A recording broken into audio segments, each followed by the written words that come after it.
it's pretty optimistic to think that this is the last fissure that we're going to see in this sequence.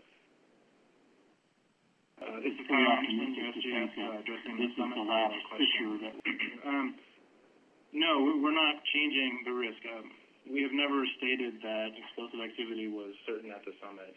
Since we initially started really realizing that this activity was possible, we've noticed that the summit has continued to deflate, consistent with sort of the earlier projections. But we've never stated that phreatic, that is water-driven explosions, are a certainty, and that's still the case. We're experiencing small explosions at the moment, probably just driven by collapse of old rock into the conduit. These are not the larger phreatic or water-driven explosions that are the larger hazard. So that risk has not changed as far as we're aware of. Thanks, Steve. Thanks, Kyle. Next, we have Kevin Dayton from the Honolulu Star-Advertiser. Your line is open, Kevin. Yes, thank you very much for doing this. It was suggested this morning at Civil Defense that the current surface flow from, I guess it would be 17 and 18, looked like it was beginning to sort of traverse the 1955 flow in that area. Can you tell me if that's correct, and if that the 55 flow might in any way form a barrier that would sort of steer the flow in that area? Thank you.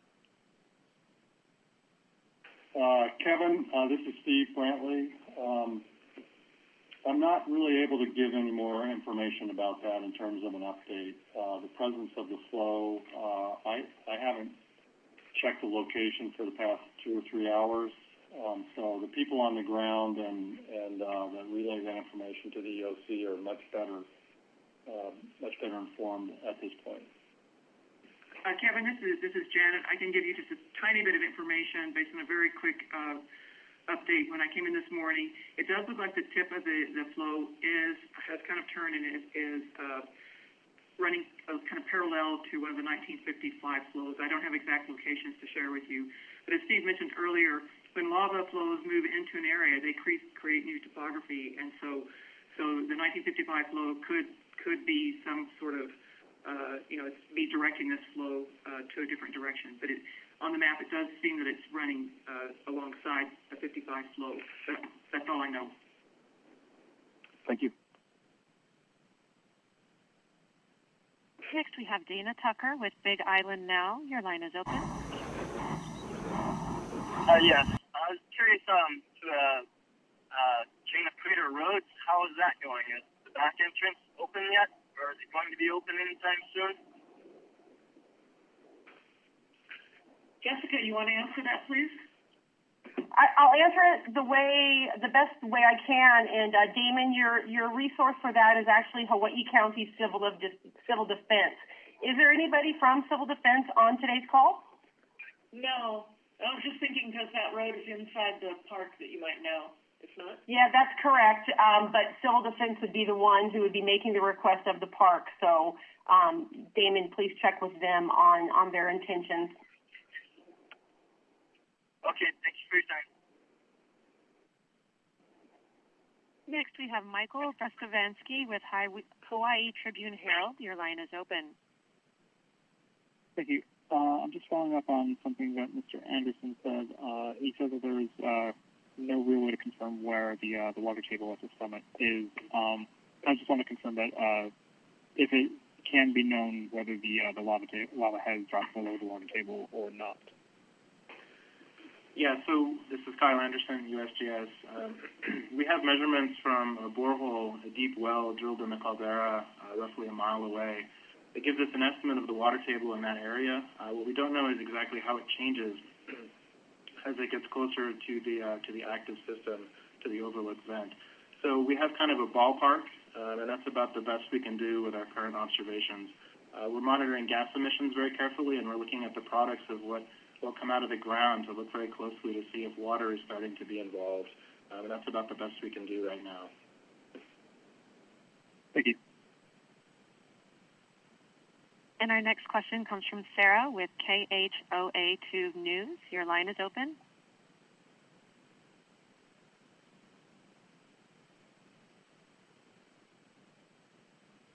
Sarah with KHOA2 News. Your line is open.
behind me, what you see is activity going on at Kilauea's summit right now.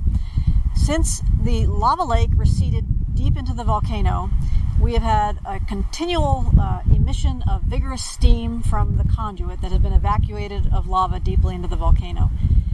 In addition, we've had rock falls down into that steep conduit, which sometimes cause the updraft of ashy material that mixes with the steam and forms a discolored, brownish, sometimes pinkish plume.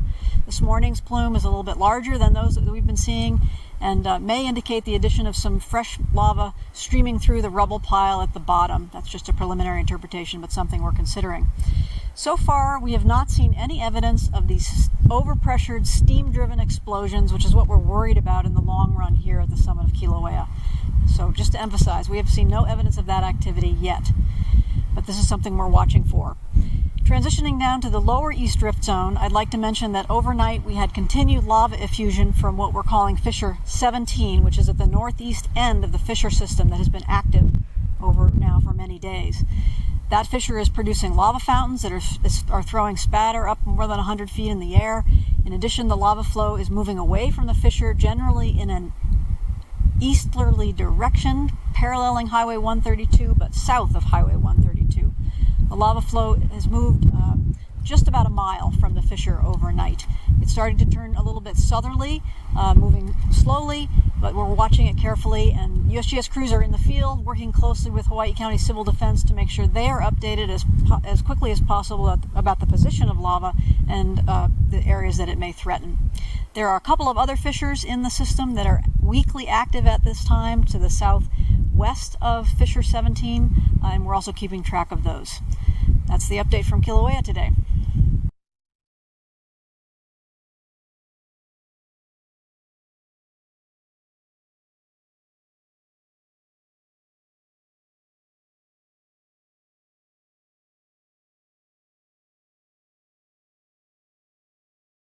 So we're at Pu'u.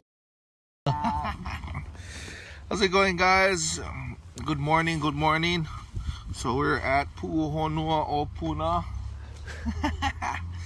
And you know, the fissure yesterday, fissure 18, still going strong through this morning, but this morning started to lose some steam just a little, but the gas explosions are still pushing out. We just was in there, but you know, I forgot my phone. But you know, there's another fissure that just opened up this morning, west of fissure 18 and 19, and this fissure is actually in Lanipuna, kind of right across the street from PGV. So it's actually back up the rift. It's not on below the rift. Too bad I couldn't get any video because we didn't have any. I left my cell phone back at our place because it was dead. But so again, there's another fissure that opened up the rift, right in Lanipuna subdivision, right across the PGV plant. So right across the street of PGV. So there's that fissure that is happening right now, fissure 18, and if I'm not mistaken 19, and there's a new fissure that just opened up about an hour ago, a little less than an hour, a little over an hour, and it's near Lanipuna subdivision. There's lava spewing out still yet as we speak. So it's actually, this fissure has moved up from the last fissure, so it's not going east. The new fissure has opened up west of fissure 18 and 19, so it's across PGV. So that's the latest. That's what's happening now. So if you're in the area of PGV or any place like that and you're still there, you should evacuate as soon as possible. And anybody below, so Highway 132 is only accessible through local traffic. So there's approximately a couple homes that are being threatened right now. The flow front, the east flow front, the northeast flow front is about 150 yards away from Highway 132, and the main flow front is actually headed straight down towards between Vacation Land, Kapoho Vacation Land, and Ahalanui Beach Park. So that flow front is pretty much almost probably about a 3/4 mile away from the road. So again, new fissure opened up this morning. At right across from Lanipuna.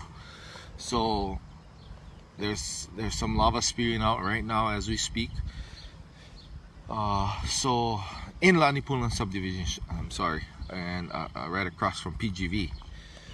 So, you know, if anybody's down that area, I'll be back in there and taking some videos again and try to see if I can get my phone charged and get you guys up to date. But there's another fissure, and the fissure that is 18 and 19 kind of seems to lose steam. So we're not seeing that much spattering over the trees, but we're still hearing some gas explosions and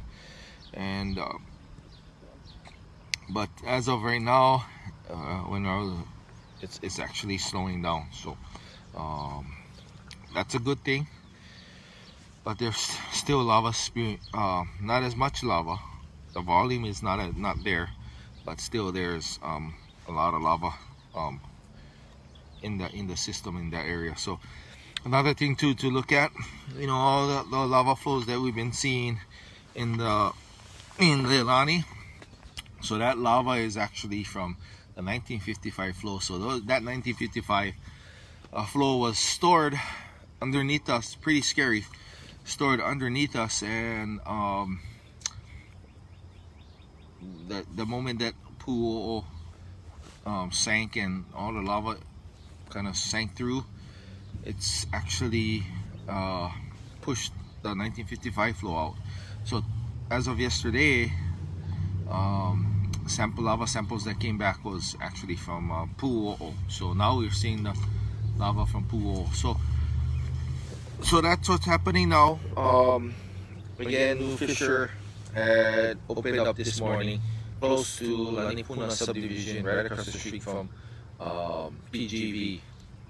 So and also fissure 18 and I'm guessing 17, 18 is actually kind of losing steam right now.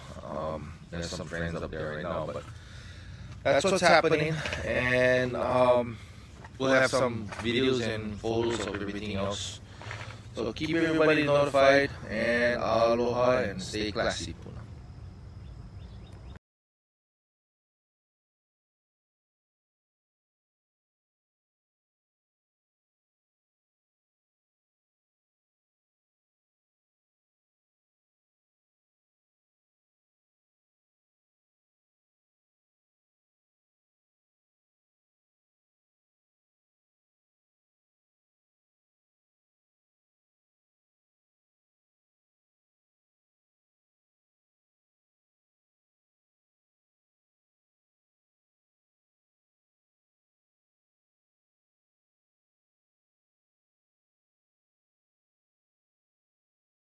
A Recovery Information Assistance Center is now open at the Pahoa Community Center, located at 15-2879 Government Road. Hours of our operation are 9 a.m. to 3 p.m. Monday through Friday. Community meetings will be held on Monday and Thursday evenings at 5:30 p.m., located in the Pahoa cafeteria. Sign language interpreters will be available at these meetings. The residents of Puna are going through a very difficult time. We ask for your help and understanding. County, state, and federal partners continue to monitor the situation. You will be informed of any conditions that affect your safety. Thank you for listening. Have a safe day. This is your Hawaii County Civil Defense Agency.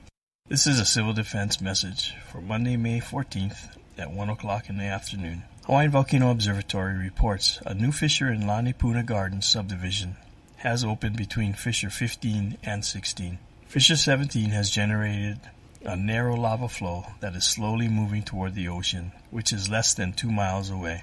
There are no homes or roads threatened at this time. Be aware, no sightseeing is permitted in the area. Due to the volcanic activity, the following are issued. Department of Health reports hazardous emissions of sulfur dioxide, or SO2 gas, from fissures are especially dangerous to elderly, children, babies, and people with respiratory problems. SO2 can be carried with wind or cover an area with no wind. Residents of Lanipuni Gardens are advised to be on alert to gas emissions and active volcanic eruption. Road closures. Highway 132 is closed at Pohohiki Road intersection, and a checkpoint is located on Highway 130 by Pahoa High School. Only local traffic allowed beyond all roadblocks. A Recovery Information Assistance Center is now open at the Pahoa Community Center, located at 15-2879 Government Road. Hours of our operation are 9 a.m. to 3 p.m., Monday through Friday. Community meetings will be held on Monday and Thursday evenings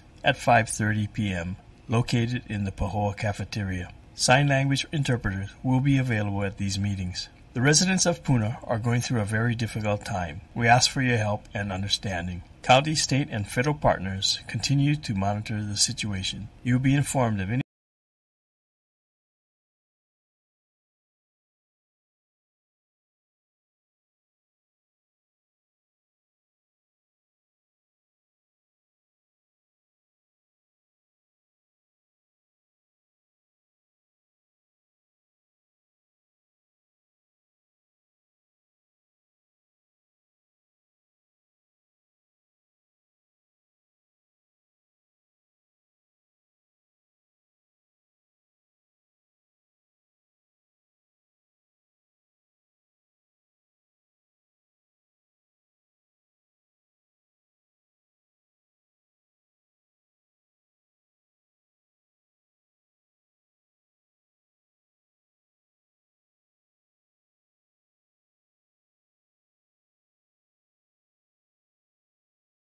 Nearly backed up to Ka'ukabula along the H2 and traveling out of Eba Beach, solid on Fort Weaver just after Lau Nui. You see from our drive times, about an hour, 15-minute ride from Waianae to downtown Honolulu. That's your traffic. Billy V's got your weather. Thank you very much, Lacey. You see that H1, H2 immerse she just showed you. Some of the roads are wet, and we're seeing that in our cameras. This is the tower cam right now, pointed towards Ko'ola. As you see the windward and Mauka showers drifting leeward at times. Let's go ahead and tell you, first of all, our marine warning, small craft advisories. That's in effect for the waters. That's just south of Maui, along the west side of Hawaii Island and towards the south end. Those are due to the brisk winds down in that direction. In the meantime, the surf, 5 to 7 on the north shore. That's on the way up, as well as the west side. East-facing shores, 2 to 4 right now, and the south shores are also on the way up, 3 to 5 in the surf. Your forecast for today, it's going to be breezy trade winds, sunny with windward and Mauka showers drifting leeward at times. Let's go ahead and get you back over to the desk, and Steve and Grace. All right, thanks, Billy. More than 200 million eggs have been recalled because of a salmonella outbreak. Those eggs came from Rose Acre Farms in North Carolina. They are sold under brand names such as Great Value, Country Daybreak, and Crystal Farms. They were sold in several stores, including Walmart. Now, the Centers for Disease Control says at least 35 people have gotten sick in states mostly along the East Coast. So far, though, no cases have been reported in Hawaii. All right, heads up for anyone who dined out at Chili's in the past few weeks. The company says a data incident happened at some locations between March and April. The chain says it believes malware collected some credit and debit card numbers along with the names of card holders from its payment system. Chili's says that it found out about it on Friday and is trying to figure out how many customers were affected. All right, up next, we got Mayor Kurt Caldwell. He is back to talk about more city issues. And that includes the new electronic scooters that you may have seen on the street near you.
I didn't actually expect to see this. I was out here just... That's insane. No, come here. You guys, come here. Should we turn off the lights? You don't even need to. Okay. Oh, yeah. We've been hearing explosions all day, and now that the sun's down, we can actually see what the hell's going on. I think I'm gonna go on the roof. Oh, yeah, me too. Wow.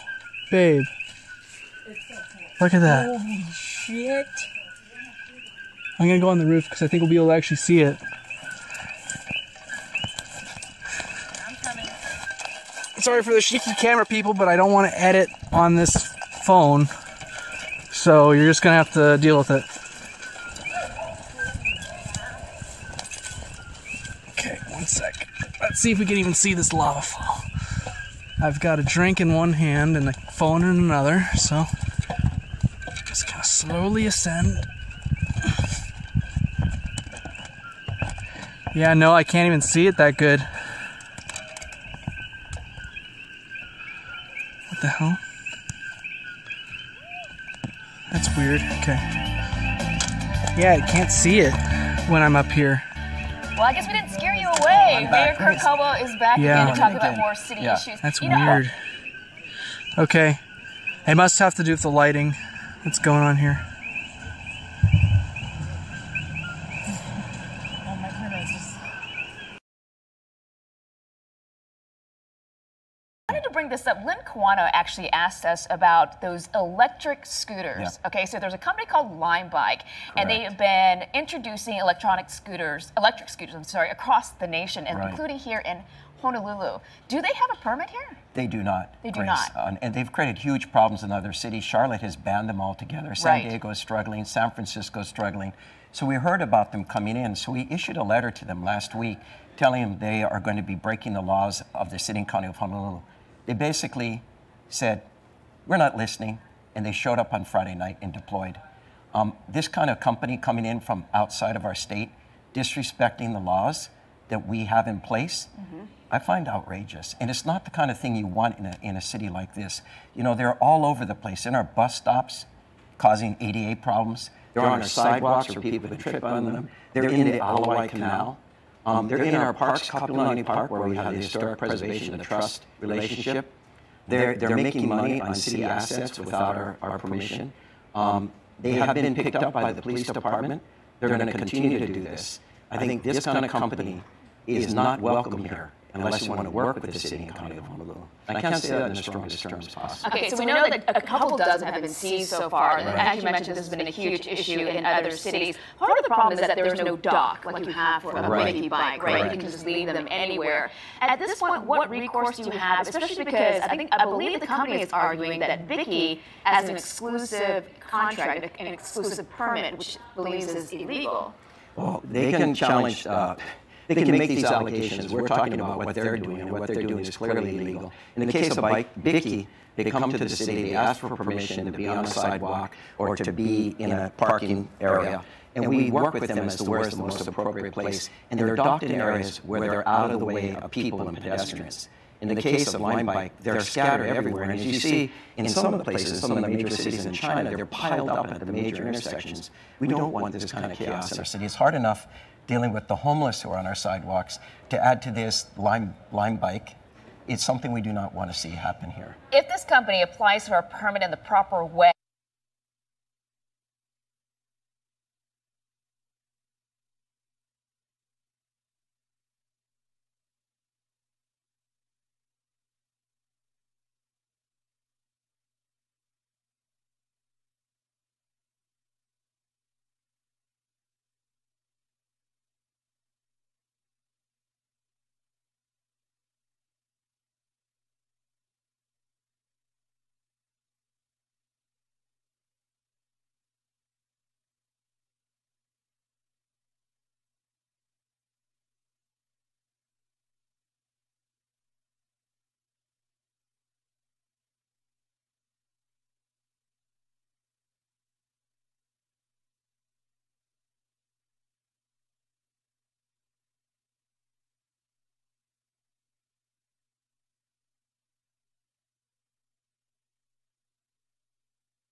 Director for the Magno is at a meeting right now, so basically I'm filling in for him.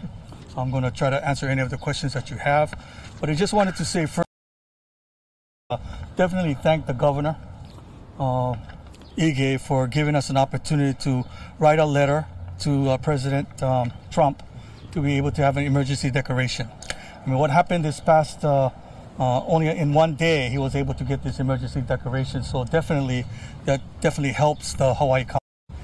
But basically, it's a team effort. It's a team effort of county, state, working with the federal government and also the National Guard to be able to coordinate this effort in regards to what's happening in Leilani Estates. But all of you understand that, there's a lot of things that are happening. There's a lot of things happening on social media. In social media, it has its place. But in this particular situation, any panic to any of our constituents or the people of this island. Because we don't want to give wrong messages not only to the rest of the country. Because what we're having right now is economical impact as people are trying parts of the island. So let me give you a perspective.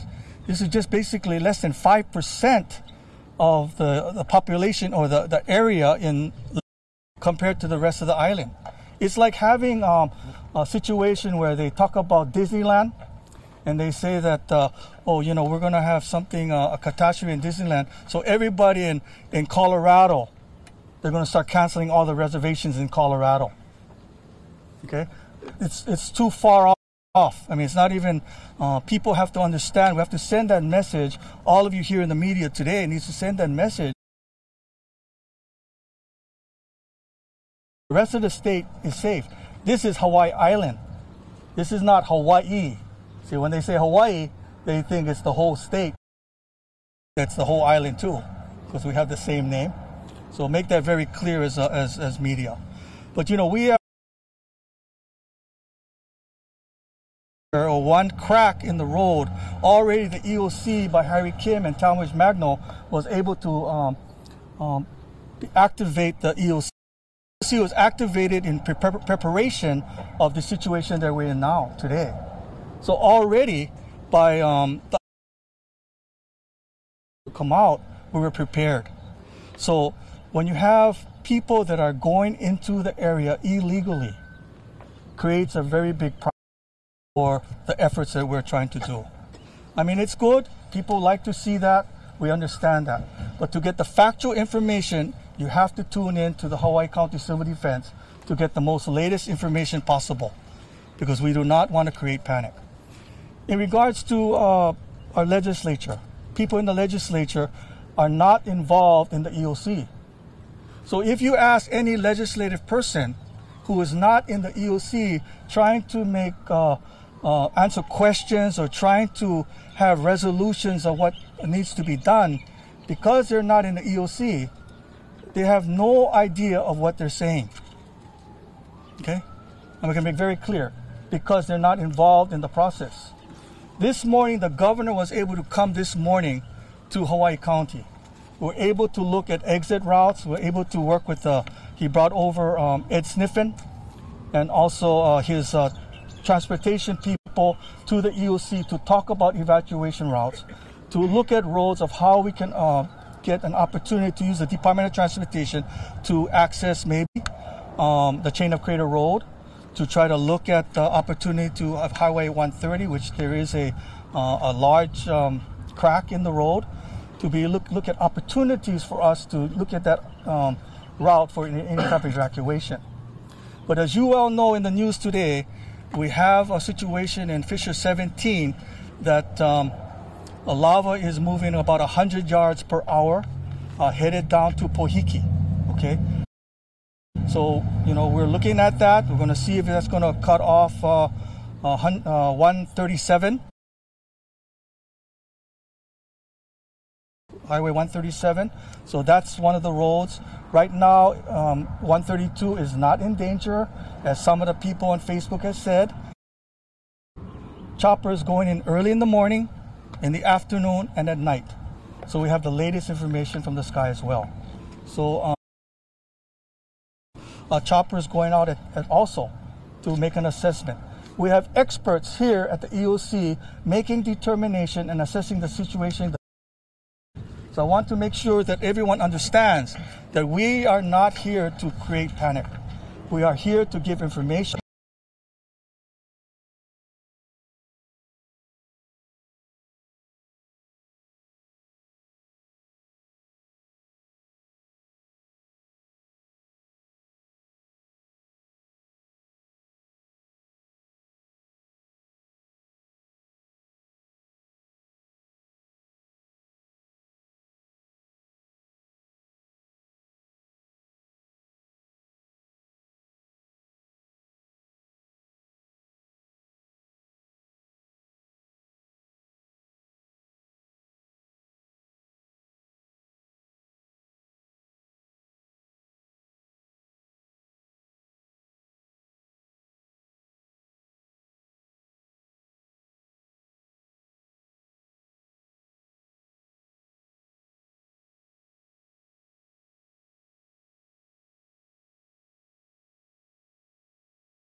These officers in Hawaii County, they are monitoring the situation. The National Guard is also monitoring the situation as well. But, you know,